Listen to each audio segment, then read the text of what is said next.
大家好，歡迎收聽紐西蘭每日快閃新聞，我係你哋嘅新聞主播永璇。今日係3月31號，今日本地最值得關注嘅新聞，主要集中喺燃油供應風險、政府民生支援、經濟復甦乏力、施政指標進度參差，同埋跨島交通持續受阻。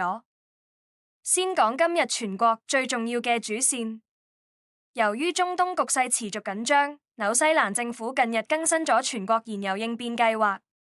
官方強調，而家未到要限制市民用油嘅程度，但已經提早部署，希望喺供應真正出現問題之前，先穩定市場、穩定信心，同埋保住經濟基本運作。政府話，最新版本嘅全國燃油計劃會按風險分成4個階段處理，而且會分開考慮汽油、柴油同航空燃油。計劃嘅原則係盡量依靠市場機制去維持供應，除非真係出現明顯風險，政府先會一步步加強介入。第一、二階段集中監察同協調；第三、四階段則優先照顧緊急服務同供應鏈。至於政府會根據乜嘢判斷要唔要升級應變，當局話會重點觀察6個信號，包括出口煉油廠有冇限制出口、本地燃油庫存波幅、油公司履行訂單能力、儲油責任、國際能源機構政策改動，同埋地區配送有冇中斷。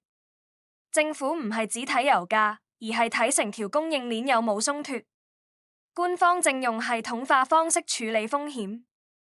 喺應對方法上，政府已經開始採取實際措施，包括放寬部分燃油規格，容許符合澳洲標準嘅燃油供應紐西蘭。目的係增加可採購來源，避免規格太窄而買唔到鄰近市場嘅油。只要入口選擇多咗，紐西蘭喺全球供應緊張時就唔會咁被動，亦可以減低物流混亂嘅機會。講完能源，就要睇返本地經濟。最新公布2025年第四季 GDP 按季增長0.2%，相比之前一季0.9%嘅增幅，明顯係放慢咗。紐西蘭經濟仲係增長，未陷入衰退，但增長力度非常有限。對一般家庭同中小企嚟講，整體環境未算崩潰，但絕對未到鬆一口氣，生活成本壓力仍然相當真實。除咗 GDP 偏弱，紐西蘭嘅對外收支同樣令人留意。截至2025年第一年，經常賬赤字達163億紐元，相當於 GDP 3.7%。呢個赤字反映資金流出多過流入。當外圍波動如油價或航運成本再升，本地經濟就會更易受影響。所以政府強調燃油安全同保住經濟係互相扣連。再睇民生。政府宣布由4月1號開始，超過100萬紐西蘭人將受惠於新一輪收入支援調整，包括96萬名領取退休金人士、28萬個中低收入家庭、5.2萬名學生。一對合資格夫婦領取嘅退休金會增至每2星期1708紐元。政府話今次安排係回應近期燃油成本上升，幫受打擊群組先撐住。最受關注嘅係 In-Work Tax Credit 加碼，14.3萬個打工家庭每星期最多可多收50紐元。Working for Families 入息門檻亦有調整，約14.2萬家庭平均每2星期多收14紐元。政府強調，佢哋唔想推出太大規模嘅撒錢方案，以免推高通脹，所以今次主要係做針對性紓困。同一時間KiwiSaver 預設供款率亦會由3%升到3.5%。官方話係鼓勵市民為買樓同退休儲多啲，但因應生活成本仍高，參加者仍然可以選擇維持喺3%。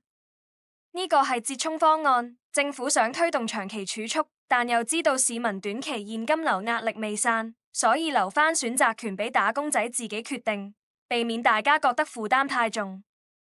施政方面，最新進度報告顯示，政府9大目標中有4項存在未達標風險，包括就業、教育同健康。例如急症室6小時內完成收治嘅比率只有68.9%，距離95%目標仲有好遠。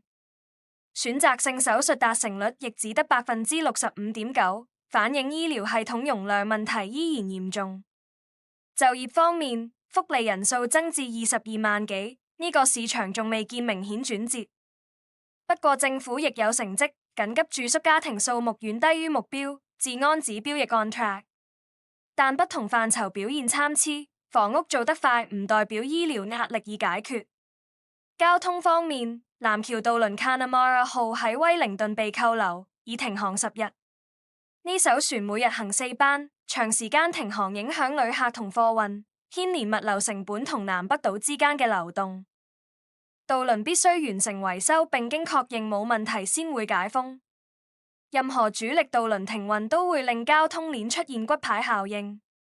最後，警方正留意油價上升會唔會令燃油罪案增加，提醒商戶提防盜竊。雖然未見大爆發，但警示反映生活成本升會延伸到治安層面，對商戶同車隊公司嚟講提醒都相當實際。當成本升，問題未必只停留喺經濟數字。另一宗今日值得留意嘅治安新聞發生喺 Hastings， 一名男子昨晚先喺襲擊案中被刺傷，之後再喺警方相信屬於無關聯嘅另一宗事件入面，被一輛車撞倒，而司機冇停低查看傷者便逃離現場。警方話案件仍然調查中，現階段正努力釐清成件事實際發生經過，並呼籲有資料人士聯絡105。由於同一名傷者短時間內接連牽涉2宗嚴重事件，案件特別引人關注。總括今日新聞，紐西蘭面對嘅係一條由國際風險傳導到本地生活嘅壓力鏈。外圍有燃油供應不穩，內部有經濟增長放慢同施政目標受壓。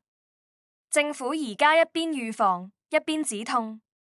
至於呢套做法夠唔夠力，未來幾星期局勢會俾答案。以上係今日紐西蘭每日快閃新聞，多謝收聽。